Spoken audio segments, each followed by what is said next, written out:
Baby Mahato का घर कहाँ है जानिए। मेरा फुल नेम यही है और निक नेम भी यही है, मेरा दोनों नाम यही है, बेबी महतो ही। और मेरा गांव का नाम है लक्ष्मीपुर, पंचायत डुमोरडी।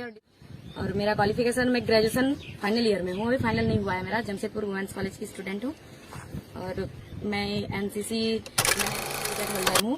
और स्पोर्ट्स में भी मैंने नेशनल खेला है, जूनियर नेशनल। और अभी भी तैयारी कर ही रही थी मैं, और अभी कर ही रही हूँ, एक्सरसाइज करती हूँ।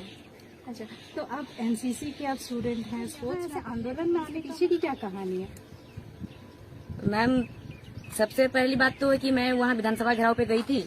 वहाँ इस मकसद से गई थी कि स्टूडेंट लोग का है, हम लोग जो 60-40 वाला नीति है, देखो कि वो नीति हमारे हित में नहीं है। अगर वो नीति बन जाएगा तो हम लोग कहीं का नहीं बचेंगे। तो इसीलिए हम लोग सब विधानसभा घेराव के लिए गए थे, लेकिन वहाँ पर जाने के बाद तो माहौल ही कुछ बिगड़ गया। ऐसा सिचुएशन ही आया कि मतलब मीडिया के सामने आना पड़ा और बहुत कुछ बोलना पड़ा। और एक होता है कि हम लोग का जैसे भैया लोग हैं, हम लोग के सब पे लाठी चार्ज किया गया। तो और हम लोग का जो हम लोग का लीड करने वाला जयराम भैया है, उनको पुलिस द्वारा उनको लेके गया टाइगर भैया को, और वो बहुत मतलब अच्छी तरीके से पुलिस से व्यवहार किए। उन्होंने कहा कि ठीक है, आपको कहाँ ले जाना है, मैं जा रहा हूँ आपके साथ, मुझे इस तरह से आप लोग खींचाखींची मत कीजिए और लाठी चार्ज मत कीजिए। लेकिन कर दिया। तो इसी वजह से फिर कुछ वीडियो 30 सेकंड का था, वीडियो तो लंबा था लेकिन 30 सेकंड एक छोटा सा वीडियो था।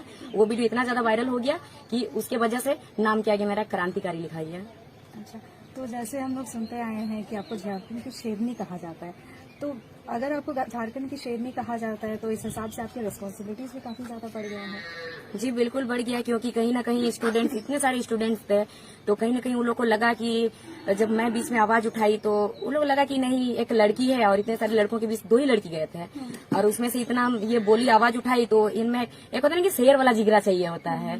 वरना देखिए, जंगल में बहुत कोई रहते हैं लेकिन शेर का दहाड़ अलग ही होता है। तो इसी टाइप से सारे स्टूडेंट है, बहुत कोई स्टूडेंट होता है पढ़ने वाले लाइब्रेरी में, बहुत कोई बहुत शांत माहौल के होते हैं, ज्यादा कुछ बोल नहीं पाते। जुबान पे लोग का रहता है लेकिन लोग जुबान से बाहर नहीं निकाल पाते हैं, आक्रोश भरा हुआ रहता है लेकिन निकाल नहीं पाते हैं। सभी कोई मुझे यही कमेंट में कह रहे थे, सबको यही कह रहे थे कि दीदी आपने हमारे दिल की बात कह दी, दीदी आपने हमारे दिल की बात कह दी। तो इसी वजह से उन लोग को लगा और वही लोग मुझे शेरनी शेरनी करके कहने लगे, शेरनी दीदी करके कहने लगे। तो आप जो है ना, आप अभी बहुत सारे लड़कियों के लिए एक इंस्पिरेशन बन गए हैं, क्योंकि लड़कियों का क्या होता है ना कि जैसे नहीं, हम लोग लड़की हैं तो हम लोग सिर्फ 4 दीवारी के अंदर रह सकते हैं, लेकिन आपका ये सब वीडियो देख करके ना, मतलब जितनी भी लड़कियां हैं तो वो लोग जो है वो लोग जागरूक हो गए और सबके लिए आप एक इंस्पिरेशन बन चुके हैं। सब यही सोचते हैं कि जब बेबी महतो ऐसा कर सकती है तो हम लोग क्यों नहीं। तो कैसा महसूस होता है? मुझे तो अच्छा महसूस होता है, लेकिन ये वाला सिर्फ बेबी महतो ही सब कर सकती है। हाँ। सब कोई कर सकती है। मैं तो सबसे कहूंगी कि आप लोग भी अपना हक अधिकार के लिए आवाज उठाइए, लड़ना सीखिए। वरना ये इतनी जालिम दुनिया है ना कि अपना हक मांगने जाओगे तो भी लाठी खा के घर आओगे। अच्छा, आपको फैमिली से सपोर्ट मिलता है? बिल्कुल, बहुत ज्यादा सपोर्ट मिलता है कौन मुझे। कौन है आपके फैमिली में? फिलहाल तो मेरे चाचू लोग हैं, बुआ है, मम्मी है, मेरा भाई बहन है। अच्छा, आपके पापा नहीं मेरे है? पापा नहीं है। तो आपके पापा नहीं है, आप घर की बड़ी बेटी हैं, ठीक है, तो रिस्पॉन्सिबिलिटीज भी काफी ज्यादा बढ़ गई होगी आपकी। तो ऐसे में आप फैमिली को कैसे मेंटेन करते हैं? है मेरे चाचू लोग है ना। ऐसे सासू ने मेंटेन किया। अच्छा, और एक चीज हमने बेबी महतो के बारे में सुना है कि वो बहुत ही इंडिपेंडेंट गर्ल है, जैसे आपने फार्मिंग वगैरह किया है घर में, ठीक है, तो ये सब का आइडिया चाचू है मेरा। अच्छा, मतलब सारा चीज जो है आपको चाचू से आपको इंस्पिरेशन मिलता है। हाँ, और इतना जो बोलने वगैरह ये सब मेरे पापा से। मेरे पापा कभी रुकते नहीं थे मेरे घर में, कोई अभी भी। पहले पापा कहीं रुकते नहीं थे, जब पापा का डेथ हो गया, देहांत हो गया, तभी मेरे चाचू, मेरा मम्मी कोई नहीं रुकते हैं मुझे कहीं भी। चलो, मतलब आपकी फैमिली भी बहुत ज्यादा हाँ, सपोर्टिव सपोर्ट है। है। सबका फैमिली में ऐसे ही होना चाहिए फ्रेंड्स, क्योंकि एक लड़की को जो है ना, उसका फैमिली का सपोर्ट ही उसके लिए बहुत मायने रखता है। तो चलो, अच्छी बात है कि बेबी महतो को उनके फैमिली का सपोर्ट मिलता है। अच्छा, आप जब इस आंदोलन में जब आप जुड़े, ठीक है, कितने साल पहले आप इस आंदोलन में जुड़े? 1 साल, पिछले साल से। तो जब आप स्टार्टिंग में जब आए, ठीक है, तब आपको कोई नहीं पहचानता था? नहीं पहचानता था कोई। तो उस समय जैसे आपको क्या रिस्पांस क्या मिलता था आपको, क्योंकि आप एक लड़की हैं, ठीक है, और जनरली हम लोग देखते हैं कि लड़कियों को जो है इस सब चीज से दूर रखा जाता है। तो स्टार्टिंग में आपको कैसा रिस्पांस मिलता था, घर से, बाहर वालों से, गांव वालों से? घर वाले कुछ नहीं कहते थे, मैं अपने चाचू के साथ ही जाया करती थी। और जो आधे लोग कहते थे कि बहुत अच्छा काम कर रही है, बहुत अच्छा चीज है, करना चाहिए, हक अधिकार के लिए लड़ना चाहिए।